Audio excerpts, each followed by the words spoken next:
Hi hello welcome back to my channel. ಅನಿರೀಕ್ಷಿತ ಮದುವೆ. ನಾನು ಇರಬೇಕಾದ ಜಾಗಕ್ಕೆ ಅವಳು ಬಂದಿದ್ದು, ಅವಳು ಮಾಡಿದ ಪಾಪ ಜ್ಯೋತಿ. ಈಗ ಅವಳು ಇಲ್ಲ ಅಂದ್ಕೋ, ಆರ್ಯನ್ ನನ್ನೇ ಪ್ರೀತಿಸ್ತಾನೆ ಅಂತ ತುಂಬ ಸಂತೋಷದಿಂದ ಹೇಳಿದ್ಲು ವೈಶಾಲಿ. ಇದೆಲ್ಲ ನೀನೇ ಮಾಡಿದ್ದು ಅಂತ ಆರ್ಯನ್ಗೆ ಹೇಳ್ತೀನಿ ಅಂದ್ಲು ಜ್ಯೋತಿ. ವೈಶಾಲಿ ಕೋಪದಿಂದ, ಹಾಗಾದರೆ ಜಾಹ್ನವಿ ಜಾಗದಲ್ಲಿ ನೆಕ್ಸ್ಟ್ ನೀನು ಇರಬೇಕಾಗುತ್ತೆ, ಜಾಗ್ರತೆ ಅಂತ ಬೆದರಿಸಿದ್ಲು. ಅಂದರೆ ನೀನು ಏನು ನಿನ್ನ ಮಾತಿಗೆ ಇಲ್ಲ ಅಂದವ್ರನ್ನೆಲ್ಲ ಕೊಂದ್ಬಿಡ್ತೀಯಾ ಅಂತ ಕೇಳಿದ್ಲು ಜ್ಯೋತಿ. ನನಗೂ ಆರ್ಯನಿಗೂ ಮಧ್ಯೆ ಯಾರು ಬಂದರೂ ಕೊಂದ್ಬಿಡ್ತೀನಿ. ಆರ್ಯ ನನ್ನವನು, ನನಗೆ ಮಾತ್ರ ಬೇಕು ಅಂತ ಹುಚ್ಚಿ ಅಂತ ಆಡ್ತಿದ್ಲು ವೈಶಾಲಿ. ಆಗ ಆಸ್ಪತ್ರೆಯಲ್ಲಿದ್ದ ತಮ್ಮನೇ ನೋಡುವುದನ್ನು ಗಮನಿಸಿದ ಜ್ಯೋತಿ, ವೈಶಾಲಿ ಎಲ್ಲರೂ ನಮ್ಮನೆ ನೋಡ್ತಾ ಇದ್ದಾರೆ, ಮನೆಗೆ ಹೋಗೋಣ ಬಾ ಅಂದ್ಲು. ಆ ಜಾಹ್ನವಿಗೆ ಏನಾಗಿದೆ ಅಂತ ನೋಡಿ ಬರ್ತೀನಿ, ನೀನು ಹೊರಡು ವೈಶಾಲಿ, ನನ್ನ ಮಾತು ಕೇಳು, ನಾವು ಹೋಗೋಣ, ಬೇಕಿದ್ರೆ ಫೋನ್ ಮಾಡಿ ಕೇಳೋಣ ಬಾ ಅಂದ್ಲು ಜ್ಯೋತಿ. ವೈಶಾಲಿ ಜ್ಯೋತಿ ಕಡೆ ಸೀರಿಯಸ್ ಆಗಿ ನೋಡಿ, ಆ ಜಾಹ್ನವಿ ಬದುಕಿದ್ದಾಳೆ ಅಂತ ಡಾಕ್ಟರ್ ಹೇಳಿದರೆ ನಾನು ಅವಳನ್ನು ನನ್ನ ಕೈಯಾರೆ ಕೊಂದ್ಬಿಟ್ಟು ಬರ್ತೀನಿ, ನೀನು ಹೊರಡು ಅಂದ್ಲು ವೈಶಾಲಿ. ವೈಶಾಲಿಯನ್ನು ಆ ರೂಪದಲ್ಲಿ ನೋಡಿ ಜ್ಯೋತಿಗೆ ತುಂಬಾ ಭಯ ಆಯಿತು. ವೈಶಾಲಿಯನ್ನು ಅಲ್ಲೇ ಬಿಟ್ಟು ಅವಳು ಆರಿನವರ ಹತ್ರ ಹೋಗ್ತಿದ್ದಾಗ ವೈಶಾಲಿ ಅಡ್ಡ ಬಂದು ಎಲ್ಲಿಗೆ ಹೋಗ್ತಿದೀಯಾ ಅಂತ ಕೇಳಿದ್ಲು. ನಾನು ಆರ್ಯನವರ ಹತ್ರ ಅಂದ್ಲು ಜ್ಯೋತಿ. ಮನೆಗೆ ಹೋಗ್ತೀನಿ ಅಂದೆ ಅಲ್ವಾ, ಈಗ ಯಾಕೆ ಆರ್ಯನ ಹತ್ರ ಅಂದ್ಲು ವೈಶಾಲಿ. ನೀನು ಬರದೆ ನಾನು ಮನೆಗೆ ಹೋಗಿ ಏನು ಮಾಡಲಿ, ನಾನು ಇಲ್ಲೇ ಇರ್ತೀನಿ ಅಂದ್ಲು ಜ್ಯೋತಿ. ಆರ್ಯನ ಹತ್ರ ಏನಾದರೂ ತಪ್ಪಿ ಹೇಳಿದೆ ಅಂದರೆ ನಾನು ಏನು ಮಾಡ್ತೀನೋ ನನಗೆ ಗೊತ್ತಿಲ್ಲ. ಬ್ರಾಹ್ಮಣರ ಹುಡುಗಿ ಸಾಫ್ಟಾಗಿ ಇರ್ತಾಳೆ ಅಂದ್ಕೊಂಡಿದ್ಯಾ ಅಂತ ಹೆದರಿಸಿದ್ಲು ವೈಶಾಲಿ. ನಿನ್ನನ್ನು ನೋಡಿದರೆ ಯಾರಾದರೂ ಬ್ರಾಹ್ಮಣರ ಹುಡುಗಿ ಅಂದ್ಕೊಳ್ತಾರಾ ನಿಜವಾಗೂ ಅಂತ ಜ್ಯೋತಿ ನುಡಿದಾಗ, ಅಂದ್ಕೊಳ್ದೇ ಇದ್ರೇ ಒಳ್ಳೆಯದು ಅಂದ್ಲು ವೈಶಾಲಿ. ನಿಜವಾಗಿಯೂ ಇವಳಿಗೆ ಇವ್ರ ಮನೆಯವರ ಬುದ್ಧಿ ಬರಲಿಲ್ವಾ, ಅಥವಾ ಇವ್ರ ಮನೆಯವರು ಕೂಡ ಹೀಗೇ ಇರ್ತಾರಾ ಅಂತ ಜ್ಯೋತಿ ತನ್ನ ಮನಸ್ಸಿನಲ್ಲೇ ಅಂದ್ಕೊಂಡ್ಳು. ಯೋಚನೆ ಮಾಡಿದ್ದು ಸಾಕು ಬಾ ಅಂತ ತನ್ನ ಕೈ ಹಿಡಿದು ಎಳ್ಕೊಂಡು ಹೋದ್ಲು ವೈಶಾಲಿ. ಇತ್ತ ವಿಶ್ವನಾಥ್ ಶಾಸ್ತ್ರಿ ಹೊರಗಿಂದ ಬರ್ತಾ ಅನ್ನಪೂರ್ಣ ಅಂತ ಕರೆದ್ರು. ಬರ್ತಾ ಇದ್ದೀನಿ ಅನ್ನುತ್ತಾ ಬಂದ ಅವಳು, ಏನು ಅಂದ್ಲು. ಇವತ್ತು ದೇವಸ್ಥಾನದಲ್ಲಿ ಕೊಟ್ಟ ದಕ್ಷಿಣೆ ಅಂತ ಅನ್ನಪೂರ್ಣಾಳಿಗೆ ಕೊಟ್ಟರು. ಅನ್ನಪೂರ್ಣ ಅದನ್ನು ಇಟ್ಕೊಂಡು ಒಳಗೆ ಹೋಗಿ ಬಂದು ಕಾಲು ತೊಳ್ಕೊಂಡು ಬನ್ನಿ, ಊಟ ಬಡಿಸ್ತೀನಿ ಅಂದ್ಲು. ವಿಶ್ವನಾಥ ಶಾಸ್ತ್ರಿ ಊಟ ಮಾಡ್ತಿರುವಾಗ ನಮ್ಮ ಹುಡುಗಿಯ ಪತ್ತೆ ಏನಾದರೂ ಸಿಕ್ತಾ ಅಂತ ಕೇಳಿದ್ಲು ಅನ್ನಪೂರ್ಣ. ಎಲ್ಲಿ ಅಂತ ಹುಡುಕೋದು, ಗೊತ್ತಿರೋ ಎಲ್ಲರನ್ನ ಕೇಳ್ತಾನೇ ಇದ್ದೀನಿ, ಎಲ್ಲೂ ಕೂಡ ಕಾಣಿಸ್ತಿಲ್ಲ ಅಂತ ಹೇಳ್ತಿದ್ದಾರೆ. ನಾನು ಅವಳನ್ನು ಜಮೀನ್ದಾರರ ಮನೆಗೆ ಸೊಸೆ ಮಾಡಬೇಕು ಅಂತ ಎಷ್ಟೋ ಆಸೆ ಪಟ್ಟಿದ್ದೆ, ಆದರೆ ಅವಳು ನಮಗೆ ಕೇಳದೆ ಯಾರ ಜೊತೆನೋ ಹೊರಟು ಹೋದ್ಲು. ನಾವು ಮಾಡಿದ ಪಾಪ ಹೀಗೆ ನಮ್ಮ ಹುಡುಗಿಗೆ ತಗಲಿದೆಯೋ ಏನೋ ರೀ ಅಂದ್ಲು ಅನ್ನಪೂರ್ಣ. ಆ ವಿಷಯ ಮರೆತುಬಿಡು ಅಂತ ನಿನಗೆ ಎಷ್ಟು ಸಲ ಹೇಳಿದ್ದೀನಿ, ಪದೇ ಪದೇ ಆ ವಿಷಯ ಯಾಕೆ ನೆನ್ಪು ಮಾಡ್ತೀಯಾ ಅಂದರು ಶಾಸ್ತ್ರಿಗಳು. ನಮ್ಮ ಹುಡುಗಿ ಮನೆಯಿಂದ ಹೋದಾಗಿಂದ ನನಗೆ ಅದೇ ವಿಷಯ ನೆನಪಿಗೆ ಬರ್ತಾ ಇದೆ. ಆ ಹುಡುಗಿ ಖಂಡಿತ ಮತ್ತೆ ತಿರುಗಿ ಬರ್ತಾಳೆ ಅನ್ನೋ ನಂಬಿಕೆ ನನಗಿದೆ. ಅದಕ್ಕೆ ಮದುವೆ ಯಾವಾಗ ಅಂತ ಅವಳಿಗೆ ಫೋನ್ ಮಾಡಿ ಕೇಳ್ತಾನೆ ಇದ್ದೀನಿ. ಅಲ್ಲಿ ಅವಳು ಕೂಡ ಯಾವುದೋ ಪ್ರಾಬ್ಲಮ್ನಲ್ಲಿ ಇದ್ದಾಳೆ ಅನಿಸುತ್ತೆ. ಅದಕ್ಕೆ ನಾನು ಕೇಳಿದ ಪ್ರತಿ ಬಾರಿಯೂ ಏನೋ ಒಂದು ಕಾರಣ ಹೇಳ್ತಾ ಇದ್ದಾಳೆ. ನಮ್ಮ ಹುಡುಗಿ ತಿರುಗಿ ಬರೋವರೆಗೂ ಹೀಗೇನೆ ನಡೆದ್ರೆ ಚೆನ್ನಾಗಿರುತ್ತೆ. ಚಿಕ್ಕ ವಯಸ್ಸಿನಲ್ಲಿ ಅವಳಿಗೆ ದುಡ್ಡು ಅಂದರೆ ಎಷ್ಟು ಹುಚ್ಚು ಅಂತ ನಮಗೆ ಗೊತ್ತು. ಅವಳಿಗೆ ಮುಂಚೆಯೇ ಜಮೀನ್ದಾರರ ಜೊತೆ ಸಂಬಂಧ ಬಗ್ಗೆ ಹೇಳಿದಿದ್ರೆ ಈ ರೀತಿ ಅವಳು ಮನೆ ಬಿಟ್ಟು ಹೋಗ್ತಾ ಇರಲಿಲ್ವಾ ಅಲ್ವಾ ಅಂದ್ಲು ಅನ್ನಪೂರ್ಣ. ನನಗಾದರೂ ಏನು ಗೊತ್ತು ಅನ್ನಪೂರ್ಣ, ಅವಳು ಹೀಗೆ ಮಾಡ್ತಾಳೆ ಅಂತ. ಕನಿಷ್ಠ ನಾವು ಹೇಗಿದ್ದೀವಿ ಅಂತ ಫೋನ್ ಮಾಡಿದರೂ ಅವಳಿಗೆ ಹೇಳಬಹುದಿತ್ತು ಅಲ್ವಾ. ಆದರೆ ಅವಳು ಎಲ್ಲಿ ಮಾಡ್ತಾಳೆ, ಖಂಡಿತ ನಮ್ಮನೆ ಮರೆತು ಓದಾಗಿದೆ ಅವಳು ಅಂದರು ಶಾಸ್ತ್ರಿಗಳು. ಅವಳಿಗೆ ಏನೂ ಆಗಿರಲ್ಲ ಬಿಡಿ, ನಾವು ಏನಾದರೂ ಬೈತೀವಿ ಅನ್ನೋ ಭಯಕ್ಕೆ ಫೋನ್ ಮಾಡ್ತಾ ಇರಲ್ಲ ಅಷ್ಟೇ ಅಂದ್ಲು ಅನ್ನಪೂರ್ಣ. ಅವಳು ಫೋನ್ ಮಾಡಿದ್ರೇ ನಮ್ಮ ಹುಡುಗಿ ಜಮೀನ್ದಾರರ ಮನೆ ಸೊಸೆ ಆಗ್ತಾಳೆ ಅಂದ್ಲು ಅನ್ನಪೂರ್ಣ. ಇತ್ತ ಆರ್ಯನ್ ಡಾಕ್ಟರ್ ಹತ್ರ ಹೋಗಿ, ಡಾಕ್ಟರ್ ಒಂದು ಸಲ ನಾನು ಒಳಗಡೆ ಹೋಗಿ ಜಾಹ್ನವಿಯನ್ನು ನೋಡಿ ಬರ್ತೀನಿ ಅಂತ ಕೇಳ್ದ. ಆರ್ಯನ್ ಅನುಭವಿಸ್ತಾ ಇದ್ದ ಆ ನೋವನ್ನು ನೋಡಿದ್ದ ಡಾಕ್ಟರ್, ಸರಿ ಹೋಗಿ ನೋಡಿ, ತಕ್ಷಣ ಬರಬೇಕು ಅಂದರು. ಸರಿ ಡಾಕ್ಟರ್ ಅನ್ನುತ್ತಾ ಆರ್ಯನ್ ಜಾಹ್ನವಿ ರೂಮ್ಗೆ ಹೋಗ್ತಿದ್ದಾಗ, ಎಲ್ಲಿಗೆ ಹೋಗ್ತಿದೀಯಾ ಆರ್ಯ ಅಂತ ಕೇಳ್ದ ವೇದಾಂತ್. ನಾನು ಹೋಗಿ ಮಾತನಾಡ್ಸಿದ್ರೆ ಜಾಹ್ನವಿಗೆ ಏನಾದರೂ ಪ್ರಜ್ಞೆ ಬರುತ್ತೇನೋ ನೋಡ್ತೀನಿ ಅಂತ ಒಳಗಡೆ ಹೋದ ಆರ್ಯ. ಜಾಹ್ನವಿಯನ್ನು ಬೆಡ್ ಮೇಲೆ ಹಾಗೆ ನೋಡಿದ ತಕ್ಷಣ ಆರ್ಯನ ಕಣ್ಗಳಲ್ಲಿ ನೀರು ತುಂಬಿ ಬಂತು. ಜಾಹ್ನವಿ ಹತ್ರ ಹೋಗಿ ಕುಳಿತುಕೊಂಡು ಅವಳ ಕೈಗಳನ್ನು ಹಿಡ್ಕೊಂಡು, ಜಾಹ್ನವಿ, ನಿನಗೆ ಹೀಗಾಗುತ್ತೆ ಅಂತ ನಾನು ಖಂಡಿತ ನಿಜವಾಗಿಯೂ ಅಂದ್ಕೊಂಡಿರಲಿಲ್ಲ. ನೀನು ಬಿದ್ದು ಹೋಗಿದ್ದೀಯಾ ಅಂತ ತಿಳಿಯದೆ ನಾನು ವೈಶೋಳನ್ನು ಕರ್ಕೊಂಡು ಹೊರಟು ಹೋದೆ. ನಿನ್ನ ಪರಿಸ್ಥಿತಿ ಗೊತ್ತಿದ್ರೆ ನಾನು ಖಂಡಿತ ನಿನ್ನನ್ನು ಬಿಟ್ಟು ಹೋಗ್ತಿರ್ಲಿಲ್ಲವ. ನಿಜಕ್ಕೂ ನೀನು ಕುಡ್ದಿದ್ರಲ್ಲಿ ಏನು ಬೆರ್ತಿತ್ತು ಅನ್ನೋದು ಡಾಕ್ಟರ್ಗಳಿಗೂ ತಿಳಿತಿಲ್ಲ. ನೀನು ಬೇಕಂತ ಈ ಕೆಲಸ ಮಾಡಿದೀಯ ಅಂತ ನನಗೆ ಅನ್ನಿಸ್ತಾ ಇಲ್ಲ ಜಾಹ್ನವಿ. ನೀರಲ್ಲಿ ಏನು ಬೆರ್ತಿತ್ತು? ನಿಜವಾಗ್ಲೂ ನಿನಗೆ ಯಾಕೆ ಇಷ್ಟೊಂದು ಸೀರಿಯಸ್ ಆಯಿತು ಅಂತ ತಿಳಿಯದೆ ನನಗೆ ಹುಚ್ಚು ಹಿಡಿದಿದೆ. ನೀನು ಕಣ್ತೆರೆದು ಏನಾಯಿತು ಅಂತ ಹೇಳೋವರೆಗೂ ಏನೂ ತಿಳಿಯಲ್ಲ ಜಾನು. ನೀನು ಹೀಗೆ ಏನೂ ಮಾತನಾಡದೆ ಮಲಗಿದ್ರೆ ನಾನು ನೋಡಲು ಸಾಧ್ಯ ಇಲ್ಲ ಜಾಹ್ನವಿ. ಕಣ್ತೆರೆದು ನನ್ನ ನೋಡು, ಯಾಕೆ ಹೋದ್ರಿ ಆರ್ಯನವ್ರೆ ಅಂತ ಕೇಳು ಅಂತ ನೀನು ನನ್ನ ಮೇಲೆ ಕಿರ್ಚಾಡಲು ಹಾಗಾದರೂ ಎದ್ದೇಳು ಅಂತ ಕೈ ಹಿಡಿದು ಕೇಳ್ಕೊಳ್ತಿದ್ದ ಆರ್ಯ. ಆಗ ಸಿಸ್ಟರ್ ಬಂದು, ಸರ್, ಇಷ್ಟೊಂದು ಹೊತ್ತು ನೀವು ಇರಬಾರ್ದು, ಹೊರಗಡೆ ಹೋಗಿ ಅಂದರು. ನಾನು ಏನೂ ಡಿಸ್ಟರ್ಬ್ ಮಾಡಲ್ಲ ಸಿಸ್ಟರ್, ಜಾಹ್ನವಿಯನ್ನು ನೋಡ್ತಾ ಹಾಗೆ ಕೂತಿರ್ತೀನಿ ಅಷ್ಟೇ ಅಂದ ಆರ್ಯನ್. ಸರಿ ಸರ್, ಹಾಗಾದರೆ ಏನೂ ಡಿಸ್ಟರ್ಬ್ ಮಾಡದೇ ಇರಿ ಅಂತ ಹೇಳಿ ಅವಳು ಹೊರಟು ಹೋದ್ಲು. ಆರ್ಯನ್ ಕೈ ಹಿಡ್ಕೊಂಡು ಕುಳಿತು ಜಾಹ್ನವಿಯನ್ನೇ ನೋಡ್ತಾ ಇದ್ದ. ಈಗ ಆರ್ಯ ಒಳಗಡೆ ಹೋಗೋದು ಯಾಕೆ? ಹೋಗ್ತಾ ಇರೋ ಪ್ರಾಣ ಕೂಡ ಆರ್ಯನ್ ಮಾತು ಕೇಳಿ ವಾಪಸ್ ಬರುತ್ತೋ ಏನು ಅಂತ ಜ್ಯೋತಿಯೊಂದಿಗೆ ಮೆಲ್ಲನೆ ಅಂದ್ಲು ವೈಶಾಲಿ. ಅವರದ್ದು ನಿಜವಾದ ಪ್ರೇಮ. ವೈಶಾಲಿ, ಖಂಡಿತ ಜಾಹ್ನವಿ ಬದುಕ್ತಾಳೆ ಅಂದ್ಲು ಜ್ಯೋತಿ. ಅವಳು ಬದುಕಿ ಬಂದರೂ ಕೂಡ ಮತ್ತೆ ನನ್ನ ಕೈಯಲ್ಲಿ ಸಾಯ್ತಾಳೆ ಬಿಡು ಅಂದ್ಲು ವೈಶಾಲಿ. ವೈಶಾಲಿ, ನೀನು ಇಷ್ಟೊಂದು ರಾಕ್ಷಸಿ ಅಂತ ಅಂದ್ಕೊಂಡಿರ್ಲಿಲ್ವೇ? ಈಗ ನಾನು ಏನು ಅನ್ನೋದು ಪೂರ್ತಿಯಾಗಿ ನೋಡು ಅಂದ್ಲು ವೈಶಾಲಿ. ಜ್ಯೋತಿಗೆ ಆಗ ವೈಶಾಲಿಗೆ ಇದೇ ಅನ್ನಲಾದ ಕಾಯಿಲೆ ವಿಷಯ ನೆನಪಿಗೆ ಬಂತು. ಅಂದರೆ ಕಾಯಿಲೆ ಅಂತ ಹೇಳಿದೆಲ್ಲ ನಾಟಕನೇ ಅಲ್ವಾ ಅಂತ ಅವಳು ಅನುಮಾನದಿಂದ ನೋಡಿದ್ಲು. ವೈಶಾಲಿ ಜ್ಯೋತಿ ಕಡೆ ಸೀರಿಯಸ್ ಆಗಿ ನೋಡ್ತಾ, ಇನ್ನು ನೋಡು, ಬಾಯಿ ಮುಚ್ಕೊಂಡು ಸುಮ್ಮನೆ ಇರ್ತೀಯಾ ಇಲ್ವಾ ಅಂದ್ಲು. ನಾನು ಯಾಕೆ ಬಾಯಿ ಮುಚ್ಕೊಂಡಿರಬೇಕು ವೈಶು? ಕೊನೆಗೆ ರೋಗ ಅಂತ ಹೇಳಿ ನನ್ನನ್ನು ಎಷ್ಟು ಚೀಟ್ ಮಾಡಿದೀಯಾ ನೀನು. ನನ್ನ ಹತ್ರ ಬಂದು ಹೇಳ್ದ ತಕ್ಷಣ ನಾನು ಎಷ್ಟು ಕರಗಿ ಹೋಗಿ ಸಂಕಟಪಟ್ಟೆ ನಿಂಗೆ ಗೊತ್ತಾ? ನಮ್ಮ ಎಮೋಷನ್ ಜೊತೆ ಚೆನ್ನಾಗೇ ಆಟ ಆಡಿದೀಯ ಬಿಡು ಅಂತ ಬೈತಿದ್ದಾಗ ವೈಶಾಲಿ ಜ್ಯೋತಿ ಕೈ ಹಿಡಿದು ಹೇಳ್ಕೊಂಡು ಹೊರಗಡೆ ಕರ್ಕೊಂಡು ಹೋದ್ಲು. ಏನೇ ನಿನ್ನ ಗಲಾಟೆ? ಈಗ ನನ್ನ ಕಾಯಿಲೆ ಬಗ್ಗೆ ಯಾಕೆ ಮಾತನಾಡ್ತಾ ಇದೀಯಾ ಅಂತ ಕೋಪದಿಂದ ಕೇಳಿದ್ಲು ವೈಶಾಲಿ. ಛೀ ಬಿಡೆ ಅಂತ ಕೈಯನ್ನು ಬಿಡಿಸ್ಕೊಂಡು, ಇಷ್ಟು ದಿನ ನೀನು ಆರ್ಯನ್ ಅಂತ ಕನ್ವರ್ಸ್ತಾ ಇದ್ದರೆ ಆರ್ಯನ್ ಮೇಲೆ ಪ್ರೀತಿ ಇದೆ ಅಂದ್ಕೊಂಡಿದ್ದೆ. ಆದರೆ ನನಗೆ ಈಗೀಗ ಅರ್ಥ ಆಗ್ತಾ ಇದೆ, ಇದು ಆರ್ಯನ್ ಮೇಲಿರೋ ಪ್ರೀತಿಯಲ್ಲ, ಆರ್ಯನ್ ದುಡ್ಡು ನೋಡಿ ಹೇಗಾದರೂ ಮಾಡಿ ಆರ್ಯನನ್ನು ದಕ್ಕಿಸ್ಕೊಳ್ಬೇಕು ಅಂತ ನೀನು ಆಡಿದ ನಾಟಕ ಅಲ್ವಾ ಅಂದ್ಲು ಜ್ಯೋತಿ. ಅಷ್ಟರಲ್ಲಿ ವೈಶಾಲಿ ಮುಂಚೆಯೇ ಬುಕ್ ಮಾಡಿದ ಕ್ಯಾಬ್ ಬಂತು. ಮನೆಗೆ ಹೋಗಿ ಮಾತನಾಡ್ಕೊಳ್ಳೋಣ ಬಾ ಅಂತ ಹೇಳ್ಕೊಂಡು ಹೋಗಿ ಕ್ಯಾಬ್ನಲ್ಲಿ ಕೂರಿಸಿದ್ಲು. ತಾನು ಕೂತ್ಕೊಂಡ್ಲು. ಬಿಡು ವೈಶಾಲಿ, ನಿನ್ನನ್ನು ನನ್ನ ಫ್ರೆಂಡ್ ಅಂತ ಹೇಳ್ಕೊಳ್ಳೋಕ್ಕೆ ನನಗೆ ಅಸಹ್ಯ ಆಗ್ತಾಯಿದೆ ಅಂತ ಕೋಪದಿಂದ ಅಂದ್ಲು ಜ್ಯೋತಿ. ಡ್ರೈವರ್ ಇದ್ದಾನೆ ಅಂತ ವೈಶಾಲಿ ಏನು ಅಂದೆ ಸೈಲೆಂಟಾಗಿ ಇದ್ಲು. ಕ್ಯಾಬ್ ಜ್ಯೋತಿ ರೂಮ್ ಮುಂದೆ ಬಂದು ನಿಂತಿತು. ಜ್ಯೋತಿ ಕಾರ್ ಇಳಿದು, ಯಾಕೆ ನನ್ನ ಇಲ್ಲಿಗೆ ಕರ್ಕೊಂಡು ಬಂದೆ ಅಂತ ಕೇಳಿದ್ಲು. ವೈಶಾಲಿ ತನ್ನ ಹತ್ರ ಇದ್ದ ಕೀಯಿಂದ ಡೋರ್ ಓಪನ್ ಮಾಡಿ ಒಳಗಡೆ ಕರ್ಕೊಂಡು ಹೋದ್ಲು.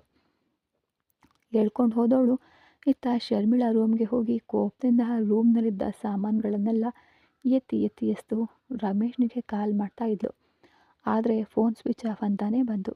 ಆ ರಮೇಶ್ ನನ್ನ ಕಣ್ಮುಂದೆ ಬರಲಿ, ಆವಾಗ ಇದೆ ಅವನಿಗೆ ಏನು ಗತಿ ಹೇಳ್ತೀನಿ ಅಂತ ಮನಸ್ಸಿನಲ್ಲೇ ಬೈಕೊಳ್ತಾ ಸ್ವಲ್ಪ ಹೊತ್ತು ಹಾಗೆ ಕುಳಿತುಕೊಂಡು ಕೆಳಗೆ ಬಂದಳು.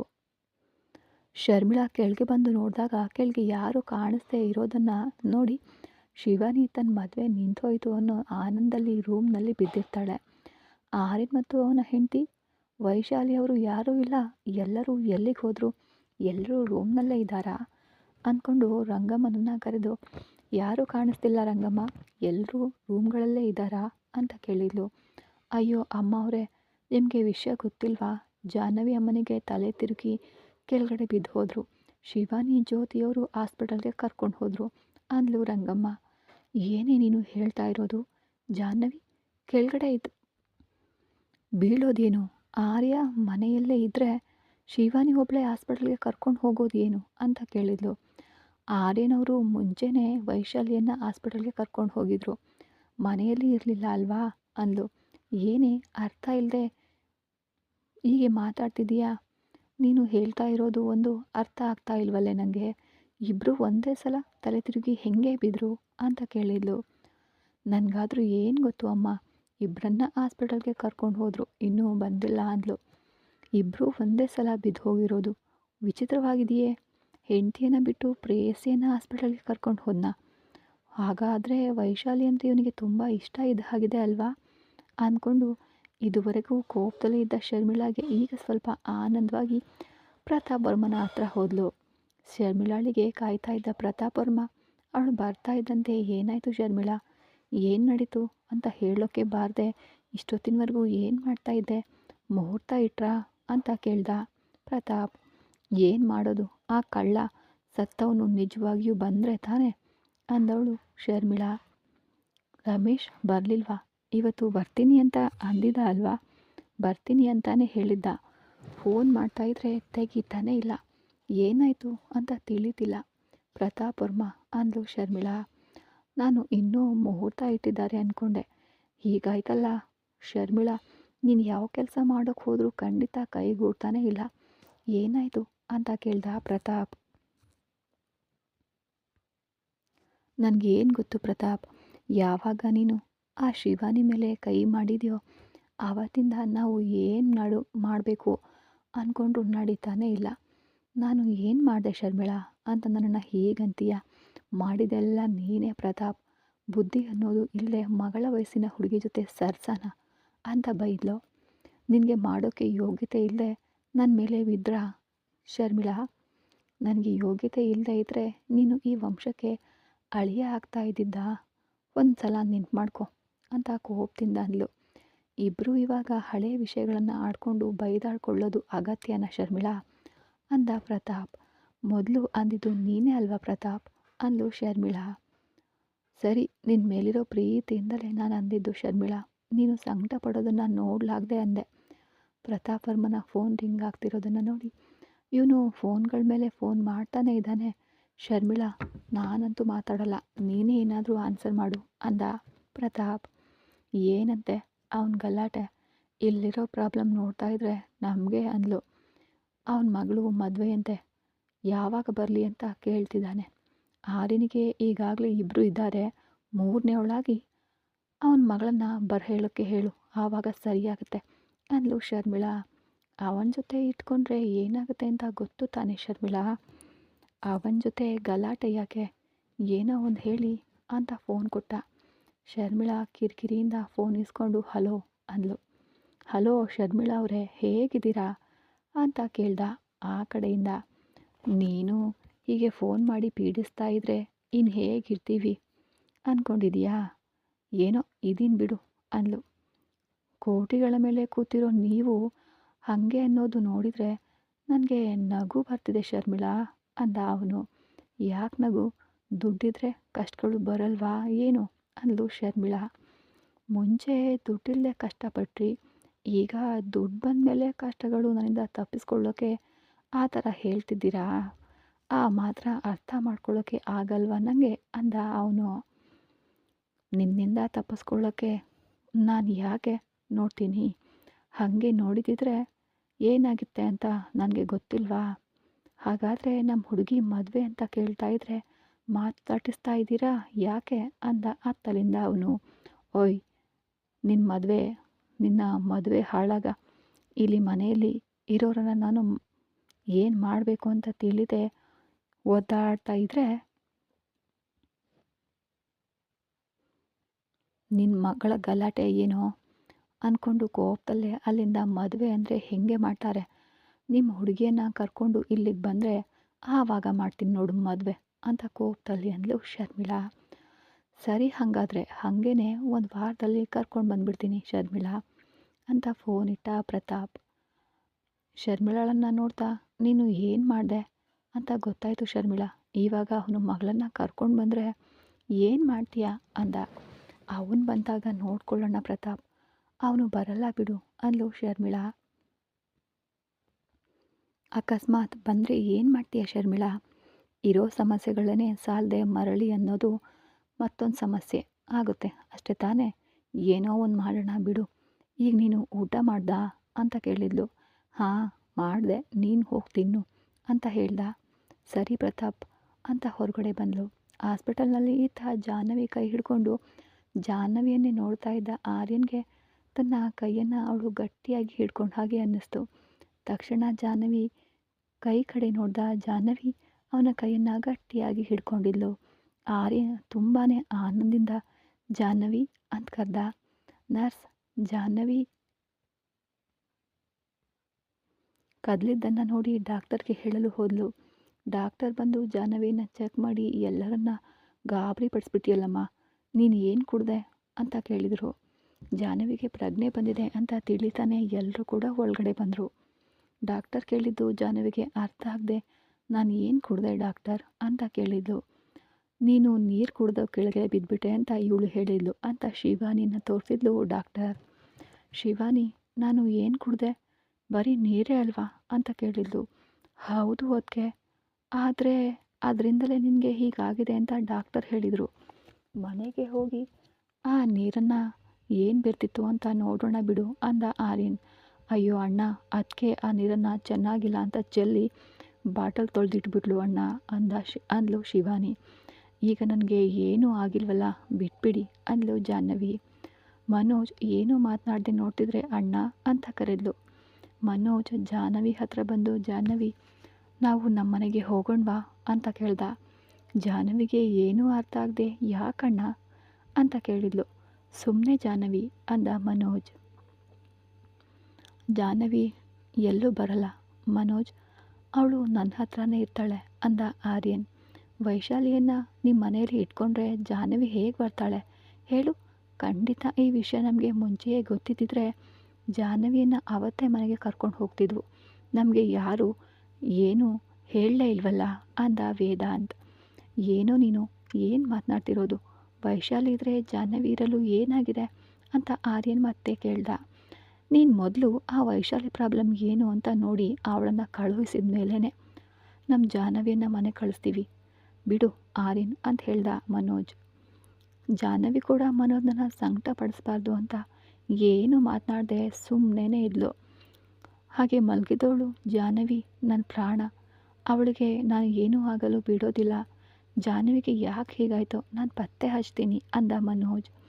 ಜಾಹ್ನವಿಯನ್ನು 4 ದಿನ ನನ್ನ ಹತ್ರ ಇಟ್ಕೊಳ್ಬೇಕು, ಆಮೇಲೆ ಕಳಿಸ್ಕೊಡ್ತೀನಿ ಆರ್ಯ ಅಂತ ಏನೂ ಅಂದ್ಕೊಬೇಡ ಅಂತ. ಜಾಹ್ನವಿ ನಮ್ಮ ಮನೆಗೆ ಬರ್ತೀಯಾ ಅಂತ ಕೇಳ್ದ ಮನೋಜ್. ಅಣ್ಣ ನಿನ್ನಿಷ್ಟ, ನೀನು ಏನು ಹೇಳಿದ್ರು ನಾನು ಅದನ್ನೇ ಮಾಡ್ತೀನಿ ಅಂದ್ಲು ಜಾಹ್ನವಿ. ನೀನು ಕೂಡ ನನ್ನ ಮೇಲೆ ಕೋಪದಲ್ಲಿದೆಯಾ ಅಂತ ಆರ್ಯನ್ ಕೇಳ್ದ. ನಿಮ್ಮ ಮೇಲೆ ನನಗೆ ಯಾಕೆ ಕೋಪ ಆರ್ಯನ್ ಅವರೇ? ನನಗೆ ಯಾಕೆ ಕೋಪ ಬರುತ್ತೆ ಹೇಳಿ? ಅಣ್ಣನ ಹತ್ರ 2 ದಿನ ಸರಿ, ನಿನಗೆ ಯಾವುದು ಇಷ್ಟವೋ ಅದನ್ನೇ ಮಾಡು. ಆದರೆ ನೀನು ಎಷ್ಟು ದಿನ ನಿಮ್ಮ ಮನೆಯಲ್ಲಿ ಇರ್ತೀಯೋ ಅಷ್ಟೂ ದಿನ ನಾನು ಕೂಡ ನಿಮ್ಮ ಮನೆಯಲ್ಲೇ ಇರ್ತೀನಿ ಅಂದ ಆರ್ಯನ್. ನೀವ್ಯಾಕೆ ಆರ್ಯನ್ ಅವರೇ, ನಾನು ಬರ್ತೀನಿ ಅಲ್ವಾ ಅಂದ್ಲು. ನೀನು ಬರಲ್ಲ ಅಂತಲ್ಲ ಜಾಹ್ನವಿ, ನಿನ್ನನ್ನು ಬಿಟ್ಟು ನಾನು ಇರಲಾರೆ ಅಂತ. ನೀನು ಎಲ್ಲಿದ್ರೆ ನಾನು ಅಲ್ಲೇ. ಏನೋ ನಿಮ್ಮ ಅಣ್ಣನಿಗೆ ನನ್ನ ಮೇಲಿರೋ ಕೋಪಕ್ಕೆ ನನ್ನನ್ನು ಬರಲು ಬಿಡಲ್ವಾ ಅಂತ ಮನೋಜ್ ಕಡೆ ನೋಡ್ದ ಆರ್ಯ. ನಾನು ಯಾವತ್ತಾದರೂ ನಿನ್ನನ್ನು ಏನಾದರೂ ಅಂದಿದ್ದೀನ ಆರ್ಯನ್ ಅಂತ ಮನೋಜ್ ಹೇಳ್ದ. ನೀನು ಏನೂ ಅನ್ನಲ್ಲ, ಆದರೆ ನೀನು ಅನ್ಬೇಕಾದ ಮಾತುಗಳನ್ನೆಲ್ಲ ಇಲ್ಲಿ ನೋಡು ಇವನು ಅಂತಾನಲ್ಲ ಅಂತ ವೇದಾಂತನನ್ನು ತೋರಿಸ್ದ. ನಾನು ನಿನ್ನನ್ನು ಬೇಕು ಅಂತ ಏನು ಅಂತಿಲ್ವೋ, ನಿನ್ನಿಂದ ಜಾಹ್ನವಿ ಸಂಕಟ ಪಡ್ತಿರೋದನ್ನು ನೋಡಲಾಗ್ದೆ ಅಂತಿದ್ದೆ ಅಂದ ವೇದಾಂತ್. ಶಿವಾನಿಗೆ ಆ 3 ಸ್ನೇಹಿತರನ್ನು ನೋಡ್ತಿದ್ರೆ ಆಶ್ಚರ್ಯ ಅನ್ನಿಸ್ತು. ಜಾಹ್ನವಿ ಪಕ್ಕಕ್ಕೆ ಬಂದು, ಅದಕ್ಕೆ ನಮ್ಮ ಅಣ್ಣನ ಜೊತೆ ನಾನು ಕೂಡ ನಿಮ್ಮ ಮನೆಗೆ ಬರಬಹುದಾ ಅಂತ ಕೇಳಿದ್ಲು. ಶಿವಾನಿ, ನೀನು ಹೀಗೆ ಕೇಳೋದು ನನಗೆ ಇಷ್ಟ ಆಗಲಿಲ್ಲ. ನೀನು ಯಾವಾಗ ಬೇಕಾದರೂ ಬರಬಹುದು, ಹೋಗಬಹುದು ಅಂದ್ಲು. ಹಾಗಾದರೆ ಡಾಕ್ಟರ್ನ ಕೇಳಿ ಹೊರಡಣ್ವಾ ಅಂತ ಕೇಳಿದ್ಲು ಜಾಹ್ನವಿ. ಈಗ ತಾನೇ ನಿನಗೆ ಪ್ರಜ್ಞೆ ಬಂದಿದೆ ಅಲ್ವಾ ಜಾಹ್ನವಿ, ಈ ದಿನ ಇಲ್ಲೇ ಇದ್ದು ನಾಳೆ ಹೋಗೋಣ ಅಂದ ಆರ್ಯ. ಈ ರಾತ್ರಿಯೆಲ್ಲ ಹಾಸ್ಪಿಟಲ್ನಲ್ಲಿ ಇರಬೇಕಾ ಆರ್ಯನವರೇ? ಒಂದು ರಾತ್ರಿ ಇರೋದು ಜಾಹ್ನವಿ ತಪ್ಪಲ್ಲ, ಇರಲೇಬೇಕು ಅಂದ ಆರ್ಯನ್. ನೀವೆಲ್ಲರೂ ಹೊರಡಿ, ನಾನು ಜಾಹ್ನವಿ ಹತ್ರ ಇರ್ತೀನಿ ಅಂತ ಹೇಳ್ದ ಮನೋಜ್. ಅವಳು ಈಗ ಬರೀ ನಿನ್ನ ತಂಗಿ ಅಲ್ಲ, ಅವಳೀಗ ನನ್ನ ಹೆಂಡತಿ ಕೂಡ. ಅವಳ ಹತ್ರ ನಾನು ಇರ್ತೀನಿ, ನೀವೆಲ್ಲರೂ ಹೊರಡಿ ಅಂತ ಆರ್ಯನ್ ಹೇಳ್ದ. ಹೌದು ಅಣ್ಣ, ಆರ್ಯನ್ ಹೇಳಿದ್ದು ಕರೆಕ್ಟ್, ನಾವು ಹೊರಡೋಣ, ಅವರು ಇರ್ತಾರೆ ಅಂದ್ಲು ಶಿವಾನಿ.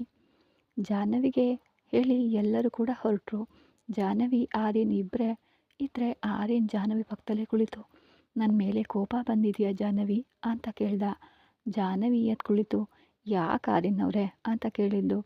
ನಿನ್ನ ಬಗ್ಗೆ ನಾನು ಸರಿಯಾಗಿ ಗಮನ ಹರಿಸ್ತಿಲ್ಲ ಅಲ್ವಾ, ಅದಕ್ಕೆ ನನ್ನ ಮೇಲೆ ಕೋಪ ಇಲ್ವಾ ಅಂದ. ನೀವು ಯಾವುದೋ ಕಾರಣಕ್ಕಾಗಿ ಹೀಗೆ ಮಾಡ್ತಿದ್ದೀರಾ ಅಂತ ನನಗೆ ಅರ್ಥ ಆಗ್ತಿದೆ ಬಿಡಿ ಆರ್ಯ ಅವರೇ. ನೀನು ನನ್ನನ್ನು ಅರ್ಥ ಮಾಡ್ಕೊಂಡ ಹಾಗೆ ನಾನು ನಿನ್ನನ್ನು ಅರ್ಥ ಮಾಡ್ಕೊಳ್ಳಿಲ್ವೇನೋ ಅಂತ ಅನ್ನಿಸ್ತಿದ್ದೆ ಜಾಹ್ನವಿ ಅಂದ ಆರ್ಯನ್. ಹಾಗೆಲ್ಲ ಏನೂ ಇಲ್ಲ ಬಿಡಿ ಆರ್ಯ, ನಿಮಗೆ ನಾನು ಏನಂತ ಗೊತ್ತು ಅಂದ್ಲು.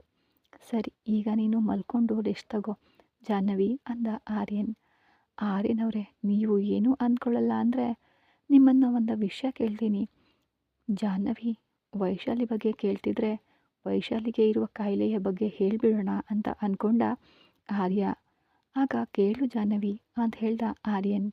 ಈ ಕತೆ ಮುಂದುವರಿಯೋದು. ಜಾಹ್ನವಿ ಏನು ಕೇಳ್ತಾಳೆ, ಆರ್ಯನ್ ಇರೋ ವಿಷಯ ಎಲ್ಲ ಹೇಳ್ತಾನ ಅಂತ ಮುಂದಿನ ಎಪಿಸೋಡಲ್ಲಿ ಕಾದು ನೋಡಿ. ಮತ್ತೆ ಸಿಗೋಣ ಮುಂದಿನ ಎಪಿಸೋಡಲ್ಲಿ. ಅಲ್ಲಿವರೆಗೂ ಧನ್ಯವಾದಗಳು.